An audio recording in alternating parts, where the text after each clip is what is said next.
El Baúl de Pesqueira. Un espacio que enriquece diversos acontecimientos históricos a través de la sonoridad de la radio. Esta es una producción del Departamento de Historia y Antropología en coordinación con Radio Universidad. El Baúl de Pesqueira. Enriqueciendo la historia sonora. Muy buenos días. Sean bienvenidos a un programa más de El Baúl de Pesqueira. Agradecemos a Radio Universidad 107.5 FM por el espacio. Mi nombre es David López y los estaré acompañando durante esta transmisión. Les recuerdo que este programa es una producción del Departamento de Historia y Antropología de la Universidad de Sonora. Los invito a seguirnos en todas nuestras redes sociales. Nos encuentran como El Baúl de Pesqueira en Facebook, Instagram, YouTube, TikTok, Spotify y Apple Podcasts. El tema de esta semana es huelgas y sindicatos, donde la doctora Lupita Soltero nos acompañará para platicarnos un poco acerca del tema. Para iniciar, les presentaré la cápsula de mi compañero Jorge Urías, que lleva por nombre La política de cero huelgas que permea en la actualidad. La política de cero huelgas que permea en la actualidad. Como se sabe, las huelgas exhiben ciertos grados de inconformidad de los trabajadores de un país ante la deplorable situación socioeconómica y laboral. La desigual e injusta distribución del ingreso nacional se acepta en el mundo, por lo general, como una vía legal para la solución de los conflictos. Pues como lo señaló Mario de la Cueva, la huelga no es el conflicto, sino su solución. El conflicto se origina en el trabajo injusto y en el abuso patronal. Es un medio para establecer o restablecer los derechos. En ese marco batallan las tres huelgas mineras, de Cananea, Sombrerete y Taxco, que el 30 de julio de 2017 llegaron a 10 años, habiendo resistido los brutales ataques de Grupo México, apoyado por gobiernos y autoridades del trabajo. Tres huelgas que resisten y siguen en lucha con la mayoría de sus integrantes y que fueron reconocidas como existentes. Las tres han resistido gracias a la unidad minera, su liderazgo y la solidaridad internacional. Los obreros exigen su derecho de seguridad en las minas ante los tribunales, pero la oligarquía impone su voluntad al gobierno alargando las huelgas hasta agotarlas o interponer recursos ilegales que la autoridad acepte, como la terminación de la relación colectiva de trabajo en plena huelga. De 2015 a 2017 se presumió oficialmente que México era un país de cero huelgas, gracias a la paz laboral y al diálogo social. En México, de 1995 a 2011, ha venido a la baja con las huelgas en el país, ya que se busca impedir a como dé lugar que haya huelgas. Los gobiernos hacen lo posible para servir a los oligarcas en contra de la libertad sindical y el ejercicio de la huelga. En todo este cambio, el papel de las autoridades es central, para ocultar la información de la realidad y adecuar su papel contra las leyes vigentes, y, sobre todo, la justicia social y laboral. Pero esas son las partes visibles de la obra sucia. La invisible es la patronal y la cúspide de ella, la oligarquía nacional y extranjera. La caída de ejercicios de huelgas no es porque haya más paz y diálogo social, sino porque ahora la mayoría de los sindicatos son patronales, debido a que la mayoría de los líderes sindicales se alejan de los valores de la revolución. Hay una adherencia más fácil para enriquecer a los líderes, en donde se abandona la defensa de los contratos colectivos para sumarse a los contratos colectivos de protección patronal, y defienden la política antiobrera que, por definición, es enemiga del trabajador. Para el Baúl de Pesqueira, Jorge Urías. Muy buenas tardes y sean bienvenidos a esta sección que nos encanta. El día de hoy tenemos de invitada, una invitada especial, ya estaban con nosotros anteriormente aquí en El Baúl y nos encanta cada vez que viene porque aprendemos muchísimo. El día de hoy pues nos acompaña aquí en la voz Melissa Proaño y pues les voy a presentar a la maestra María Guadalupe Soltero Contreras. Ella es doctora en antropología por la Escuela Nacional de Antropología e Historia. Se desempeñó como profesora investigadora del Departamento de Historia y Antropología por más de 30 años. Los temas de investigación que ha trabajado refieren a la minería y mineros en Sonora, vida cotidiana, participación comunitaria y desarrollo social. Ha participado en diversas comisiones académicas dentro de la Universidad de Sonora, donde se ha destacado su participación en la Comisión de Género, Igualdad e Inclusión Social de la División de Ciencias Sociales. Y en el mismo tenor, inició una relevante intervención con la Fiscalía General de Justicia del Estado de Sonora para realizar peritajes antropológicos con una perspectiva de género. Actualmente contribuye con la formación de recursos humanos a través de actividades docentes y dirección de tesis en licenciatura y posgrado en licenciatura en antropología, historia y maestría en desarrollo social. Y entre sus producciones científicas tiene múltiples publicaciones en revistas indizadas y capítulos de libros reconocidos editoriales. Y pues le agradecemos mucho a la maestra Lupita estar aquí de vuelta con nosotros. Pues muchas gracias por la invitación, de veras me siento muy honrada de que sigamos teniendo ese contacto académico y de amistad, porque digo, las relaciones se van van creando y se mantienen. Entonces yo encantada de estar con ustedes y pues es un tema que me apasiona, ¿no? ¿Cómo es que surge la minería en Sonora? Así muy breve descripción, ¿cómo surge la minería? Pues la minería en Sonora que reconocemos nosotros, los que nos hemos dedicado a estudiarla, es desde la colonia, ¿no? Entonces, con la llegada de los españoles aquí a Sonora, se empezaron a extraer minerales por el lado de Álamos y también por acá, le llamaban el Rosario en Nacozari, y que ahí fue donde empezaron también a extraer minerales y después se fueron haciendo otras empresas mineras, pero desde la colonia, ¿no? O sea, aquí hay antecedentes desde la colonia y sobre todo era plata, ¿no? La que se producía. Ya después viene un cambio con otras empresas que llegan ya a finales del siglo XVIII. ¿Cuáles fueron esas primeras compañías en incorporarse a la explotación de los minerales? ¿Cuáles serían las más relevantes? Bueno, con la colonia pues todo eso era, ¿no? Se iba hacia España, ¿no? El producto. No había una empresa como tal, sino que eso era más para, o sea, no eran empresas, pues las empresas bien llegan con el capitalismo del siglo XIX, llegan aquí a Sonora, ¿no? Que llegan a Nacozari con Green, ¿no? Que él viene y hace excavaciones y forma su compañía, ¿no? La Cananea, y en Nacozari llegan casi al mismo tiempo llegan los Guggenheim primero a Nacozari, pero ellos se retiran luego porque necesitaban capital pues para seguir invirtiendo, para seguir creando, generando pues también y además pues se necesita hacer excavaciones, pero también se necesita mucha inversión, ¿no? Porque pues se necesita contratar trabajadores y comprar pues los insumos. Entonces ellos deciden, ¿no?, venderle a una empresa estadounidense que después se convierte aquí en Sonora, la Moctezuma Copper Company, ¿no? Que ellos empiezan a hacer las excavaciones a finales del siglo XIX y hacen la construcción, por ejemplo, del ferrocarril que va de Nacozari, bueno, hasta Pilares llegaba, ¿no? Parte de ahí era donde ponían el mineral que se extraía y se llevaba hacia Douglas. Allí en Douglas se hizo como un centro, era el centro o el cerebro de la empresa, porque que era la Phelps Dodge, ¿no? En ese momento, y ellos son los que hacen la inversión. Acá se contrata a los Douglas, que eran un ingeniero minero, que también tenían ellos empresas mineras del lado de Arizona, que estaban en Thompson y en Benson, toda esa zona de Bisbee, ¿no? Todo era de ellos estaban ahí pues produciendo también minerales. Entonces ahí empiezan a producir ellos cobre. Igual acá les interesa extracción del cobre porque ven que aquí hay mucho cobre, ¿no?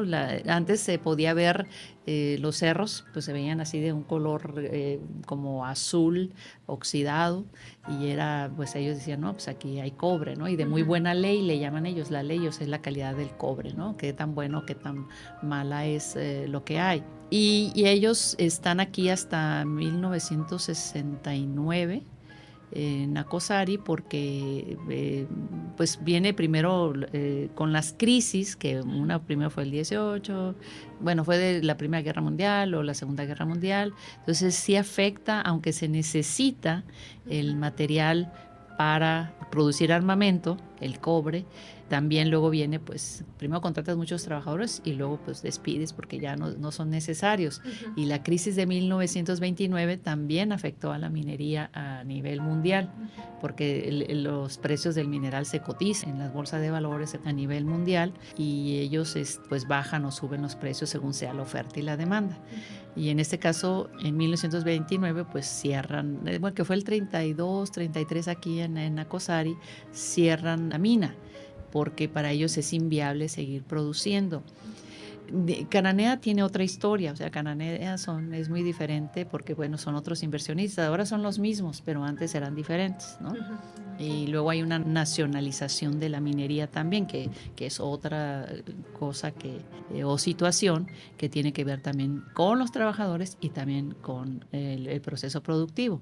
Y aquí en Nacozari, pues ahora sí que se fueron todos los trabajadores, se subieron al tren, muchos de ellos, otros se fueron en carreta, porque pues eso era lo que llegaba hasta allá.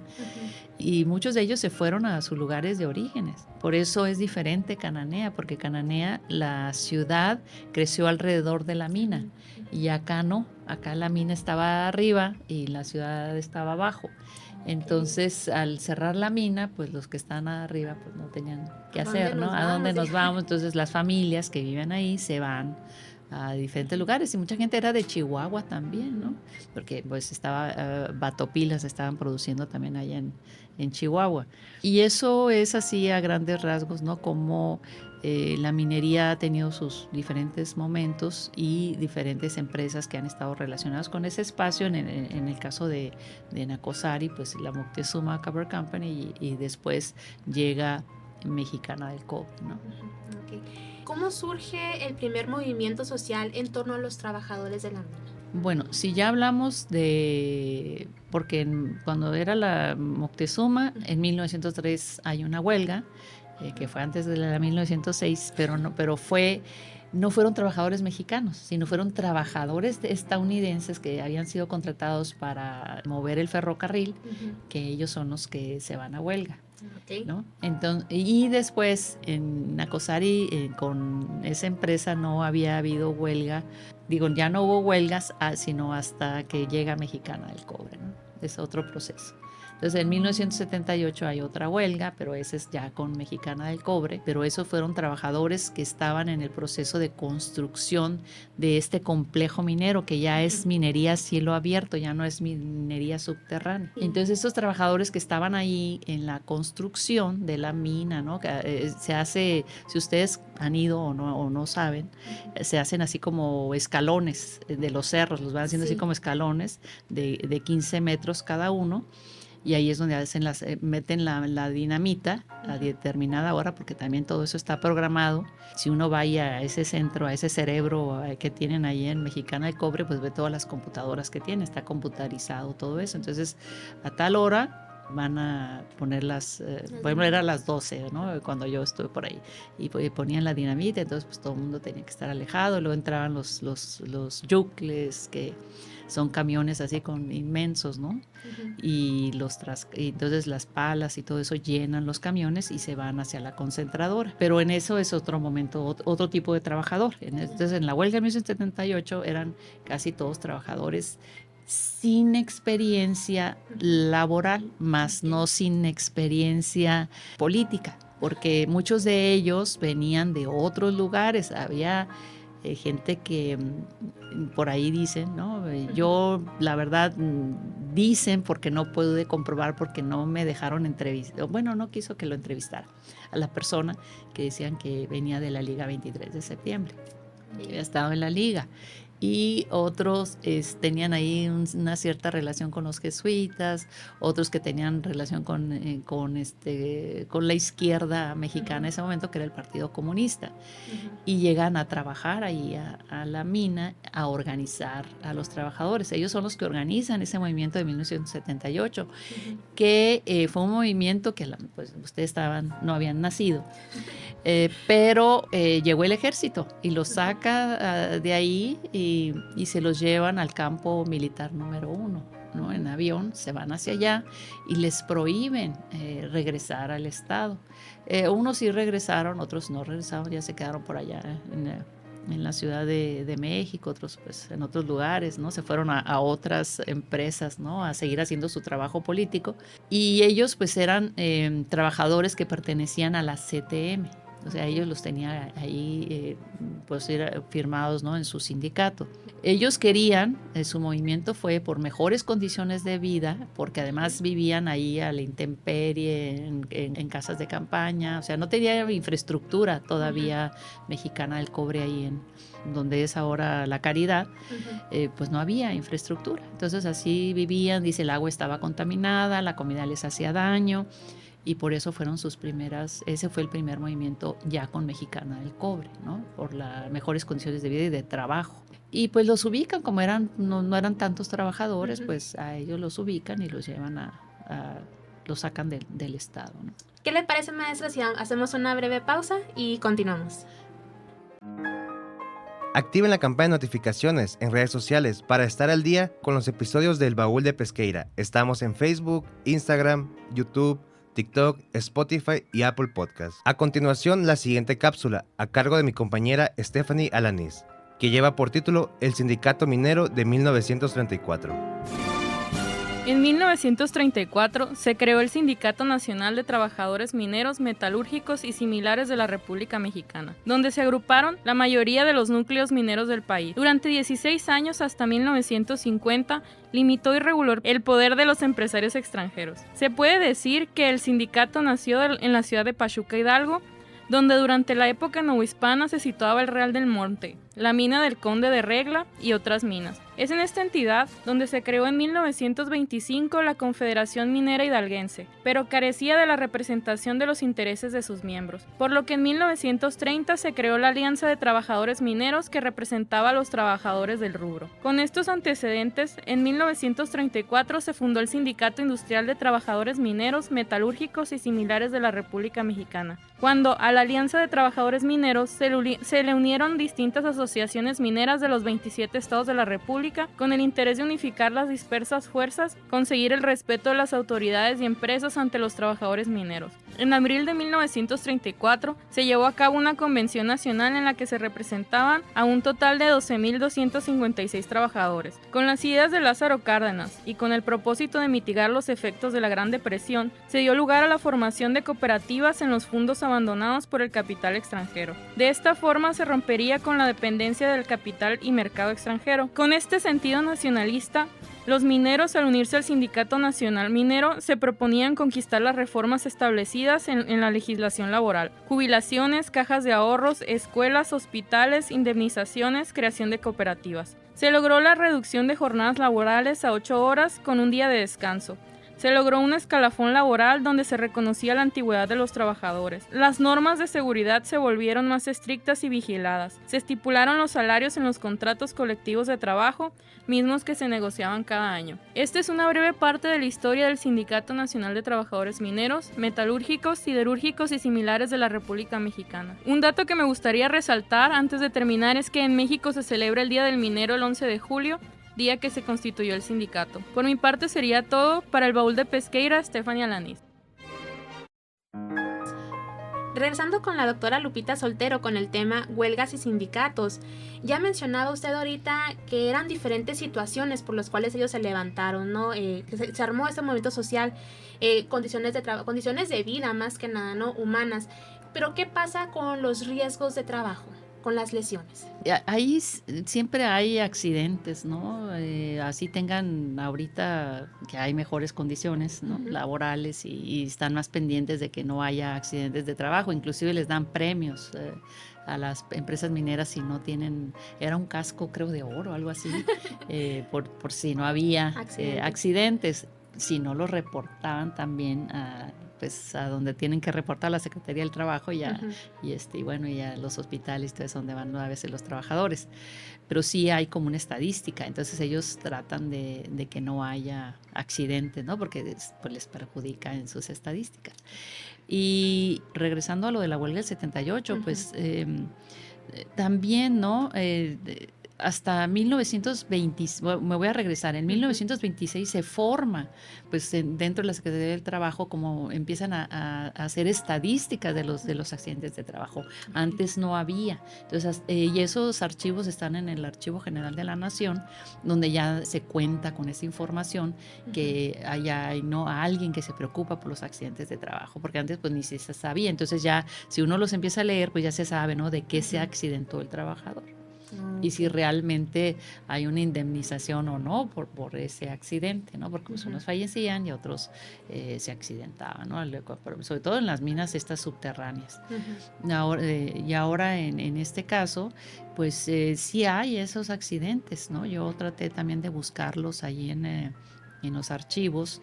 A mí sí me dejaron entrar a los archivos de la empresa, a los de personal, y también me dieron permiso para tener estadísticas de accidentes de trabajo. Te digo, en ese momento la empresa no tenía así muchos accidentes de trabajo, ¿no? Y se mandaba al trabajador al Seguro Social. De hecho, pues con la llegada de la minera, pues se hace una clínica del Seguro Social ahí en Nacosari, para atender pues las necesidades de la población, pero también pues de los trabajadores de la mina. Los riesgos son diferentes, ¿no? Por ejemplo, donde están los solventes y todo eso, donde para hacer las minitas así de cobre que se hacen y que son las que se embarcan, ¿no? Pues sí usan ácidos, ¿no? Y sí, pues aunque traen cubrebocas, el calor a veces que despiden, ¿no? Pues con todo lo que utilizan, ¿no? Los líquidos que utilizan para disolver y hacer esa laminita de cobre. Pues los trabajadores se quejaban de que cuando los mandaban a trabajar allá era porque los castigaban, ¿no? Bueno, esa es la opinión que me dieron a mí, ¿no? Que era así como un castigo que a la planta ¿no? Pero sí, pues yo nada más hagan de cuenta que yo no podía entrar ahí, pero sí los veía por un vidrio donde estaban las computadoras y estaban ahí ellos, ¿no? Los que se dedican a eso, y pues, pude ver a los trabajadores, ¿no? Con trajes especiales y con mascarillas, pero ellos ya por fuera decían eso, ¿no? De que para ellos era un riesgo estar en contacto con tanto pues ácidos y cosas, ¿no? Sí, claro. Y precisamente ya para finalizar, desde la historia y la antropología, ¿cómo contribuyen y apoyan estos estudios a nuestros mineros de hoy en día? Pues yo siento que el trabajo que al menos hemos hecho historiadores y antropólogos sobre eso, pues siempre, aparte de saber, ¿no? El proceso y todo eso, la intención es de que se puedan mejorar las condiciones de trabajo y de vida. Y en este caso, pues yo al menos, ¿no? Yo me metí, por ejemplo, a ver pues las casas de los trabajadores arriba, en la parte de arriba, donde viven más cerca de la mina. La empresa sí se preocupó después, ¿no? De ese movimiento del 78 a crear mejores condiciones de trabajo y de vida, construyendo unidades habitacionales, ¿no? Tienen los nombres de las empresas que construyen, ¿no? Que Monarca, y así se llaman ahí los edificios. Y hay también habitaciones para trabajadores que llegan solos. Y hay uno en Nacosari y hay otro, estaba antes en el ranchito, allí estaba el que está más pegado a la unidad habitacional que está más pegada a la mina, pues era para trabajadores solos. Sí hay, te digo, mejores condiciones de trabajo, pero nunca son suficientes, ¿no? Porque los otros movimientos también han sido salariales por esas preocupaciones y también por mejorar las condiciones de vida, ¿no? Porque en el momento que yo estuve ahí haciendo el trabajo para mi doctorado, estaban luchando había la creación de un sindicato más, dividir al sindicato minero y crear un sindicato que nosotros le llamamos sindicato blanco, ¿no? Que es más ligado hacia la empresa.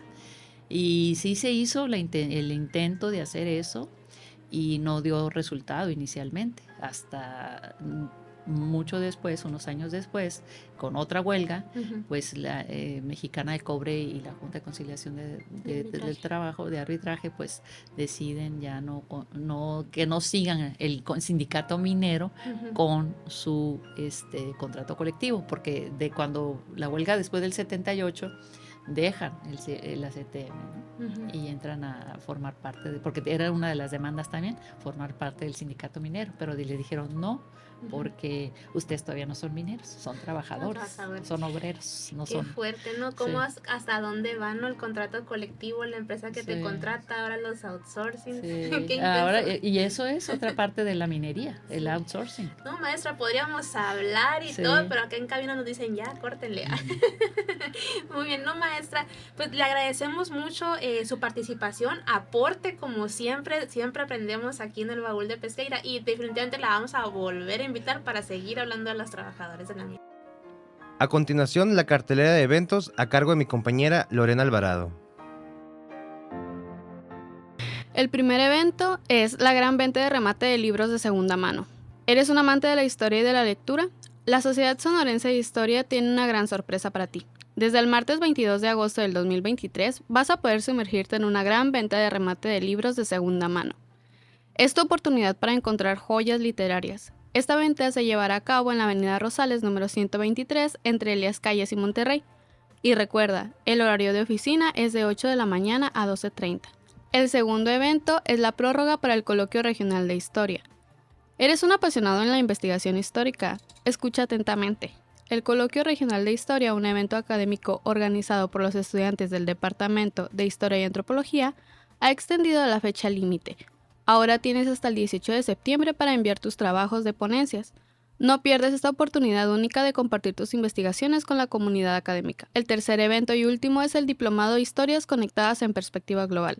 Atención a todos los interesados para expandir sus horizontes históricos. La Universidad Nacional Autónoma de México, a través del Instituto de Investigaciones Históricas, te invita al Diplomado Historias Conectadas en Perspectiva Global. Este diplomado, que se llevará a cabo del 26 de septiembre del 2023 al 11 de junio del 2024, ofrece modalidades tanto a distancia como presencial, para docentes de enseñanza media, profesionales de la historia, humanidades y ciencias sociales en general, estudiantes de licenciatura y posgrado de disciplinas también, y cualquier persona interesada en las tendencias actuales de la historiografía. Todo esto es una serie de eventos imperdibles para todos los entusiastas de la historia y de la cultura. Anoten las fechas, compartan la información y no se queden fuera de estas experiencias enriquecedoras. Recuerden, la historia está viva y lista para ser explorada. Para el Baúl de Pesqueira, Lorena Alvarado. Esto es todo por hoy. Agradecemos a quienes nos escuchan a través de las diferentes plataformas, a Gonzalo Olivera en la producción técnica y a nuestro equipo de producción y compañeros que colaboran en la realización de este programa. No olviden suscribirse en todas las redes sociales de El Baúl de Pesqueira. Que tengan una excelente semana. Se despide de ustedes David López. Hasta la próxima. Por hoy, El Baúl de Pesqueira ha cerrado un programa más. Te invitamos a escuchar un encuentro entre el pasado y el presente de Sonora en la próxima emisión. Esta fue una producción del Departamento de Historia y Antropología en coordinación con Radio Universidad. El Baúl de Pesqueira. Enriqueciendo la historia sonora.